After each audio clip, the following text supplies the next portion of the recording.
Hello everyone, it's me, the Plugin Rat again, here to spread the good word about how broken plugins can be. And in today's context, it'll be all about Tombs of Amascut. I'll be breaking it down path by path, so if there's a specific room you want to look at, you can refer to the timestamps in the description. So for the plugins that we're going to be touching on that are already built in, I'm going to be looking at NPC indicators, menu entry swapper, ground markers, and object markers.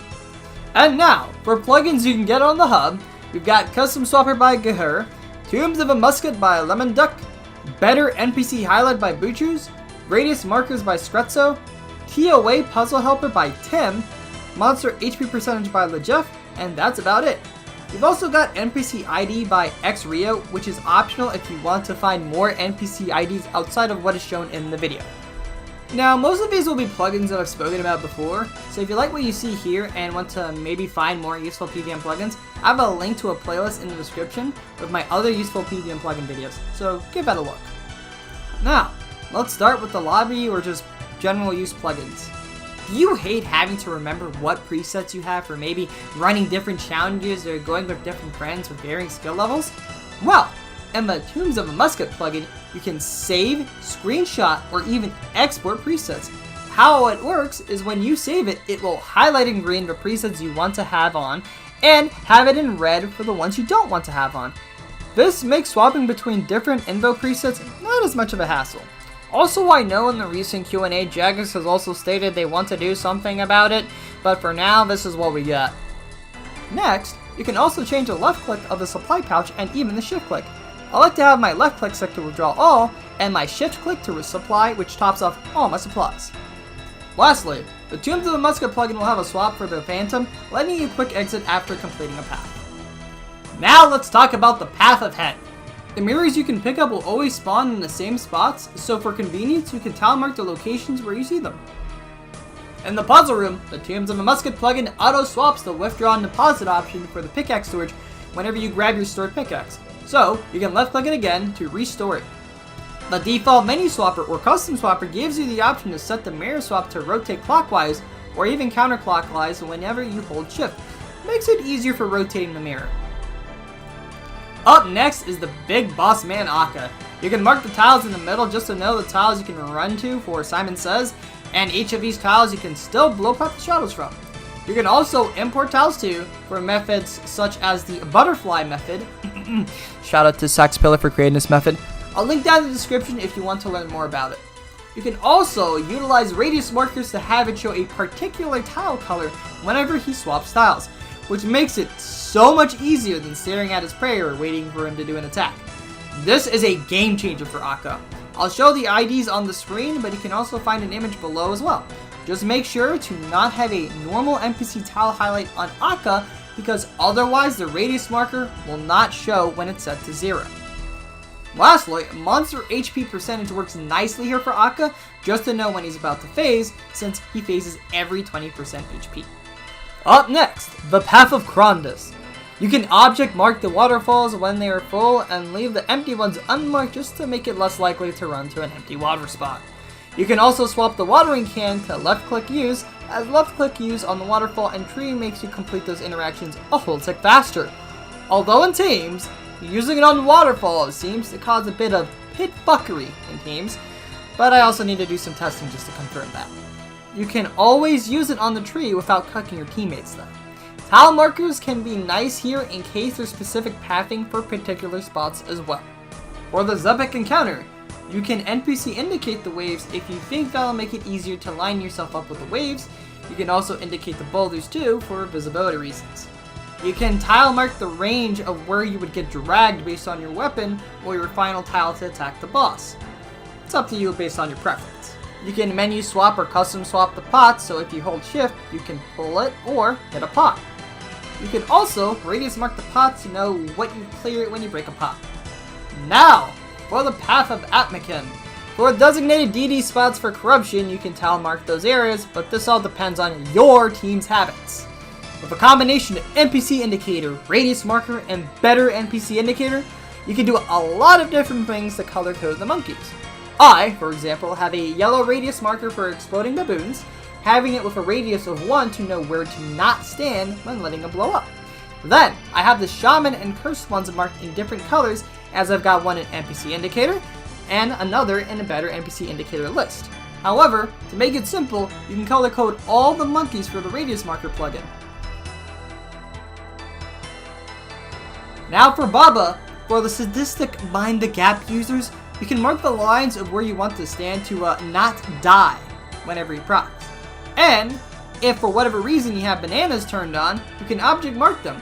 However, like Zarpus, you need to object mark all of the bananas before you have a full array of banana highlights at your disposal. What's up, there's bananas.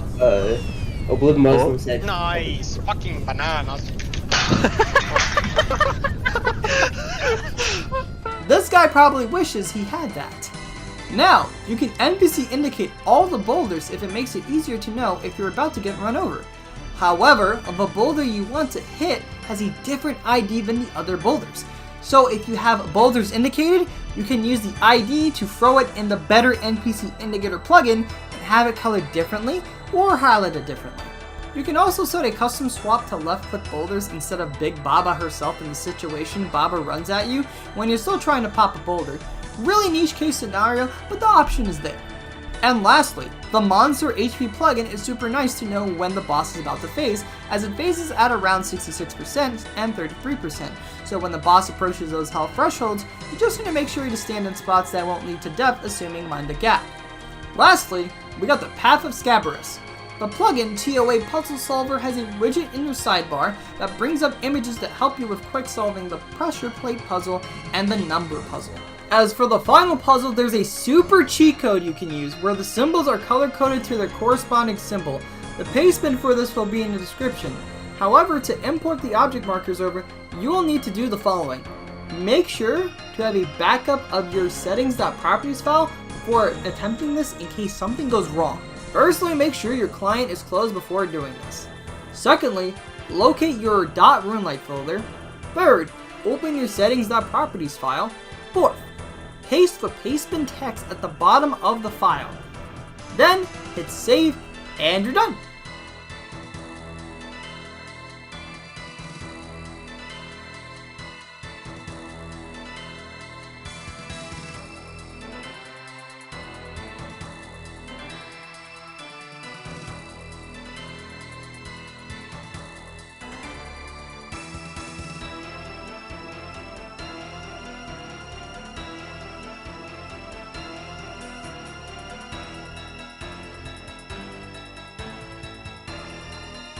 After changing the local file, go to the info widget in your runelite, the one with the big I, then hit import offline settings.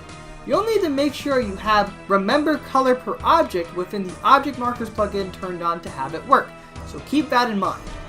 Meanwhile, for the final room, the only useful thing that I can think of is NPC indicating the scares that come out of the wall. Now, we finished up with the paths and the bosses.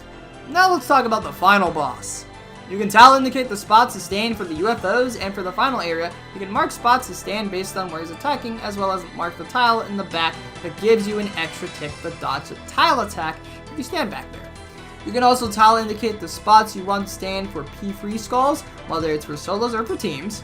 You can also, again, use the monster HP percentage at P3 to see when he's going to phase as well. You can also highlight the skulls you can attack at P3 using the Better NPC Indicator plugin and the respective ID. That's about it. I'll have the IDs and other useful information in the description below for easy reference. If you learned something in the video and enjoyed, please feel free to drop a like, and if you want to see more of my content, you can subscribe or even watch me live on my Twitch channel, where I'm regularly streaming expert TOA runs with the boys, usually in the late EST times. But, until next time guys, I will see you all later.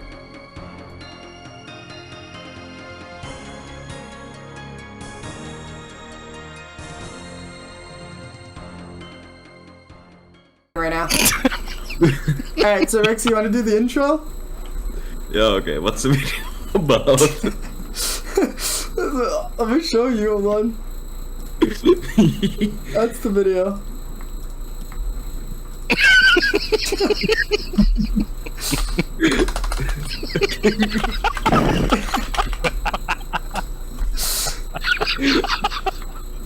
Yeah, you gonna do the intro or what? Speak up! Speak up, bitch! Speak up! Bro, what the fuck is you doing about it? Do the intro! Rexy! Yo, welcome to my guide on Pick a Take Room. I hope this helped. Run past one, or like stand next to one for a second. Jordan, don't forget to What's up? Shane? don't forget to wear your lucky rabbit foot necklace when you're doing your birdhouse runs, because at this rate you're gonna be a collection logger.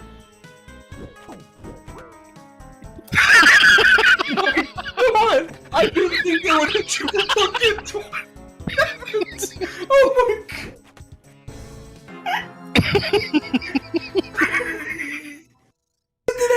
No way! They just fucking Why yanked did they the hit fuck so out hard? of you, dude. What the fuck? It's so fucking hard. What the actual fuck?